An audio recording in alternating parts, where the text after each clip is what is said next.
Welcome to Sharing Jesus, episode 8. Mike Littlefair is my name. And my name is Jeff Kushkeri. We're here today to be thinking about news headlines and in particular how we steer conversations from the news, from everyday life, to talking about Jesus. Jeff, this is a particular interest to me because it reminds me of my time at Bible college.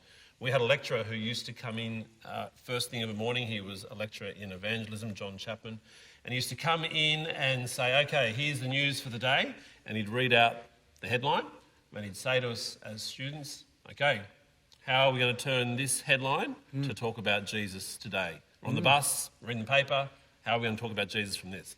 It's always a great challenge. So Jeff, the challenge is up for you today. We've got the challenge for you. We've got some news headlines for you. You're going to turn these news headlines into opportunities to talk about Jesus. So Jeff, here's the first one for you. It is rising global poverty rates. How are we going to talk about Jesus? Well, I'd start discussing about Jesus and what he taught about being compassionate, about him helping people in need.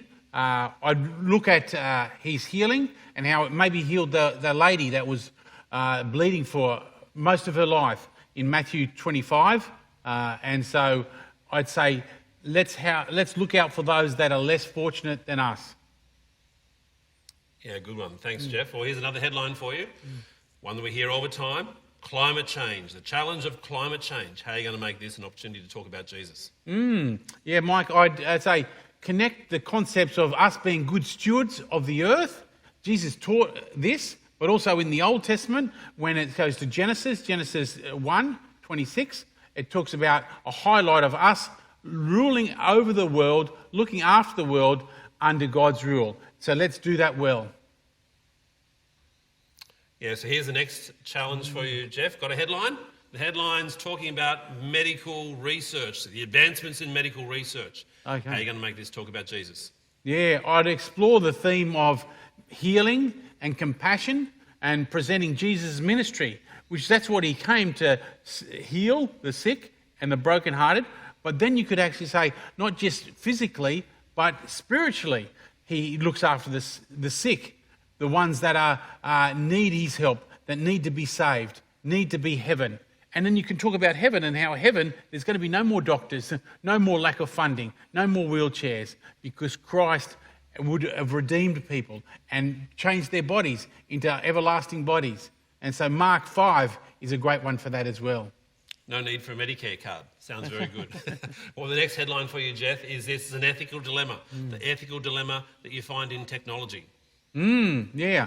So I'd look at Jesus' teaching on morals and on ethics. He's got a lot of things there, and you can apply them to the technology. So you refer to passages like the Ten Commandments, because that applies quite widely, Exodus 20, but also Matthew 7, talking about the golden rule of how do you love other people like yourself? And that actually defines a lot of ways that you'd act a lot better and properly if you're looking after you, if you're looking after them like you look after yourself. Yeah, okay, good one, Jeff. Well, here's the next headline for you. Social justice, the struggle for social justice. Yeah, I'd say look at Jesus, and he was a great advocate for injustice. Like when there was injustice happening, he was against it. He wanted equality to happen, and most of the laws have been based on Christian principles that have come through Jesus. You see the Good Samaritan, how he loved his enemy, how he cared for him and was sacrificial to his enemy. Even the idea of loving your neighbour. So Luke 10 and John 4 are great passages to go to with people. Yeah. You're getting through the news bulletin well, but there's still a few more news headlines for you. Here's the next one. Leadership and integrity in government. Government in crisis, you could almost imagine, couldn't you? Yeah, and that's where you can't go any further than Jesus, who is the greatest leader. He defined himself as a great leader, not how many people served him, but how many people he served. And so you see Mark chapter 10, he's saying, I didn't come here to be served, but to serve others. And so you see great qualities of leadership in Jesus as you look at him, and someone that you want to trust and someone that you want to follow there. Yeah, good work. We're getting towards the back pages now, not yet at the sports section, but here's the next one. Science and faith. There's a debate. Yeah, which is right, which is wrong. Yeah. I'd explore the compatibility. So they're both faith and science. They work together. Reason and faith. They're not opposed to each other. God has made us with a brain, and you don't just go to church and you pull out your brain, and then when you go back out of church, you put your brain back in. No, He's made us with brains. He's made us with, and so in Psalm 19, you see a lot of good stuff on faith and religion and reason, but also Matthew 7. He wants us to seek. He wants us to understand. He doesn't want us to just not engage with our brains. He wants us to be there with our brains and our hearts. Yeah, good one. Well, we're almost at the end of the paper, but we're getting one more headline for you. Technology. It's impacting relationships today.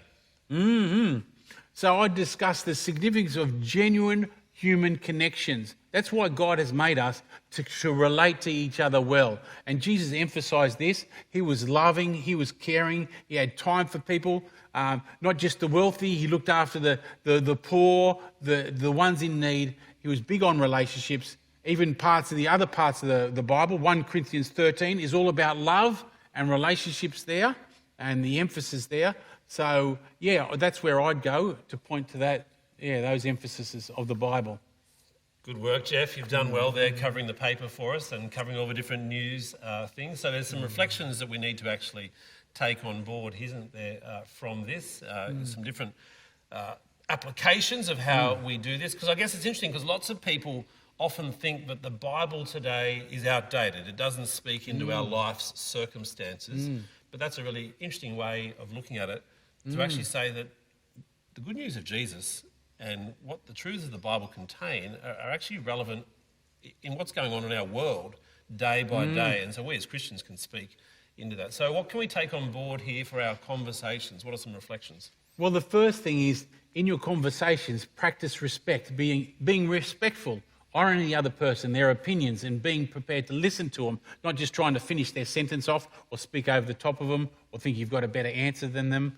Respecting the other person because they're a person that God's created. Yeah, that's right. It's a really valuable thing, isn't it? Well, we need to practice this, don't we? Because some of us are news junkies. I can tell you some people that I know from our church family who just love flicking through headlines. So our challenge is don't just flick through the headlines now. You can pull out your phone if you need, or if you've seen the news today, you can take on board that. But why don't you, with the people next to you or the people in your group in pairs, why don't you think of a news headline, look it up on your phone or think of what's happened today, and then work out how you can turn that headline into a conversation talking about Jesus. So it's a great challenge for us. One not just to do with the person next to us in our groups, but one that we can do every day, wherever we go, whether we're walking through the shops or wherever we are. How do we turn everyday news events into a conversation for Jesus? Let's keep doing that.